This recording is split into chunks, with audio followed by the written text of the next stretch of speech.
Duluth, Minnesota, at the point of Lake Superior, has something horrible in its history. After decades of denial, truth came into view, slowly, like an ore ship approaching the Twin Ports harbor.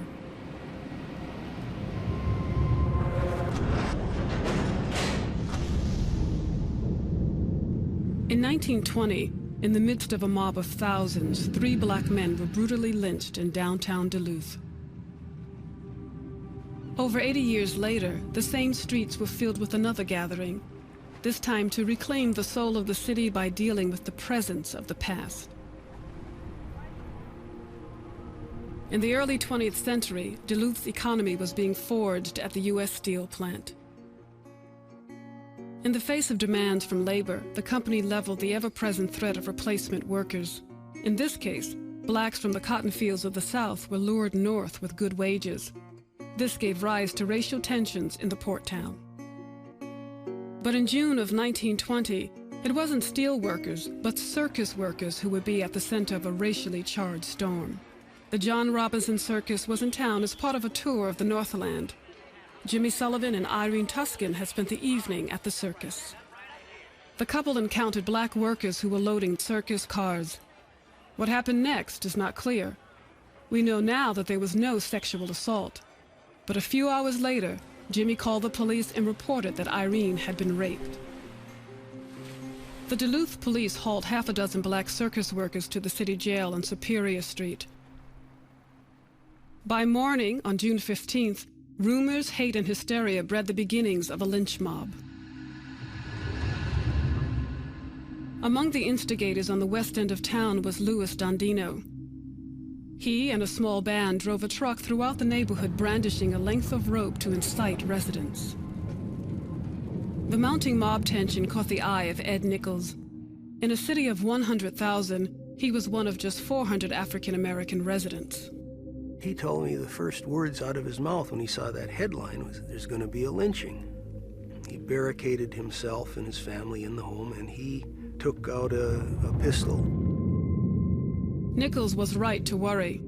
The mob headed east and ominously gathered in front of the police station. By evening, as darkness fell on Duluth, the mob moved on the jailhouse. The commissioner of public safety, a man named William Murnian, did not want the police to use weapons. In fact, as he is quoted, the commissioner said, "I don't want to see the blood of a single white man shed for these niggers." The police had no power to do anything against this mob.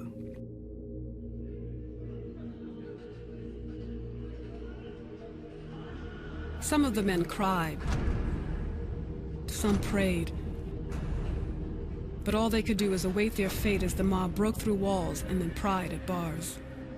Finally, a deadly sentence fell on 3 of the prisoners: Elias Clayton, Elmer Jackson, and Isaac McGee. As they were brought out of their cell, they were punched, kicked, spit on, and they were taken up the hill. It was a block from the jail. They clearly knew what was going to happen to them. There's a case that is always, I found, poignant and disturbing of a young man. He climbed the light pole in order to get a better look at what was going on, and the mob brought Isaac McGee toward the pole on which he sat at the top, threw a rope to him, and said, "Tie this on over the top." A lot of times I've wished that I hadn't discovered that particular story, because it continues to plague me. What if I had been that kid, 18 or 19-year-old boy, 1920? I mean, I would like to think I wouldn't do it. And what bothers me is that I cannot say for sure I wouldn't have, given those times. And I anguish about this, really have for 25 years. In keeping with the tradition of American lynching, the night was consecrated with a photograph. This is a striking photo in its horribleness. I mean, these are folks who wanted to get in this picture. The next day, the nightmarish news would spread. The New York Times editorialized, the Chicago papers, and there were a number of, and the Duluth paper itself editorialized against the mob activity. But there were papers that supported the mob. The most striking thing was to me was a comment by a local citizen. His comment was, "Why all of this fuss? After all, they was just niggers." This opinion seemed to inform how the legal system would regard the murders. The lynch mob, including ringleader Louis Dondino, was let off easy. Incredibly, and despite clear evidence of innocence, the surviving black circus workers were put through an aggressive trial for rape. Meanwhile, in St. Paul, African-American civic leader Nellie Francis led the successful charge for America's first anti-lynching legislation. But in many ways, this was too little, too late. There was a fear that was pervasive. People left, and in fact, in Superior, Wisconsin, the handful of black families that lived in Superior at the time of this were ordered out of town. All of them. As the years passed, the tragedy was pushed out of the community's consciousness. It was also left out of the state's history books. So it was officially a non-incident. In the 60s, when I first got here, the air base brought many African Americans. Most of the people in Duluth were just very nice people. Becoming a part of the black community in Duluth meant eventually learning about the city's dark secret. I was probably about 17, and I had this older friend.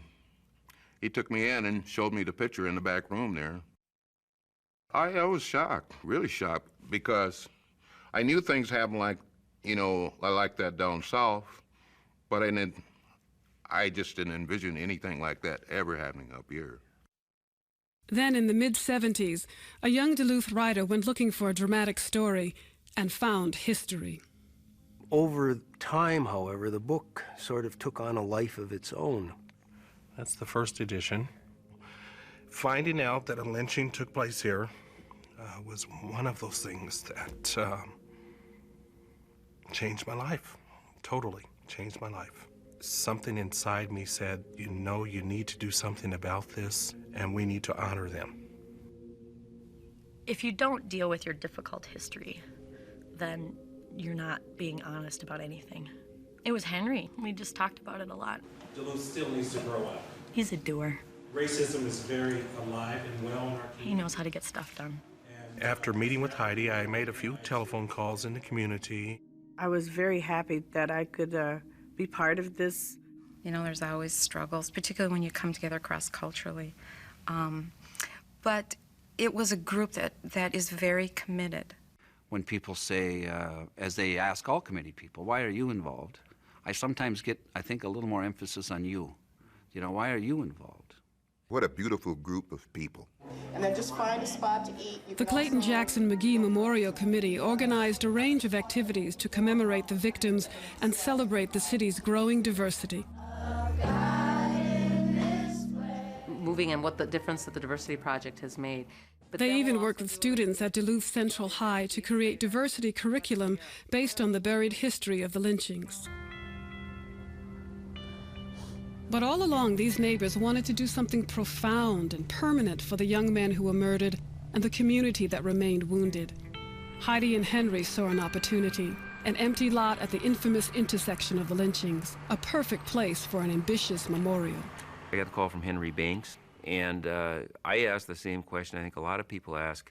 I said, why? Why do we want to dredge this up?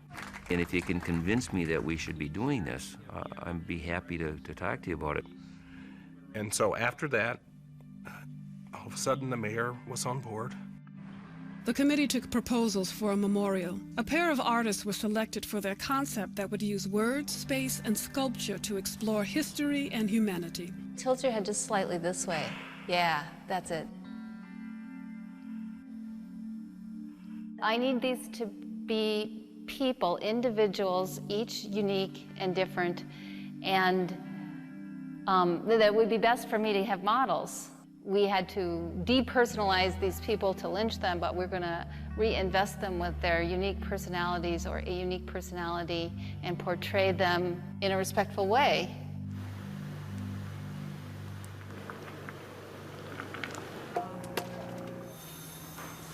Amazing.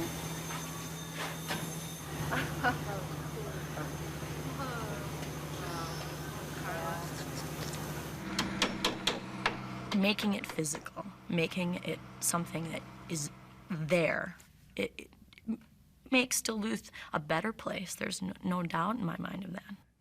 I want to take back that corner. It's got to be taken back. And that's about getting as many people there as were there the first time. Doesn't matter how long it takes. Heidi's hope of balancing the historic weight of the lynch mob with a positive gathering came to be on October 10, 2003, when thousands of Minnesotans marched to the new memorial. After decades of denial, after years of grassroots work, after months of creation, the memorial was finished, and the healing from the fractured history was continuing. The final speaker at the event was Warren Reed. Because of the book and the committee's work, the Seattle resident had recently learned a dark truth that 83 years before, in the same intersection, his great-grandfather was among the leaders of the lynch mob. It was Louis Dandino. As a long-held family secret, and its deeply buried shame was brought to the surface and unraveled. We will never know the destinies and legacies that these men would have chosen for themselves had they been allowed to make that choice. But I know this. Their existence, however brief and cruelly interrupted, is forever woven into the legacy of my own life. My son will continue to be raised in an environment of tolerance, understanding, and humility, now with even more pertinence than before.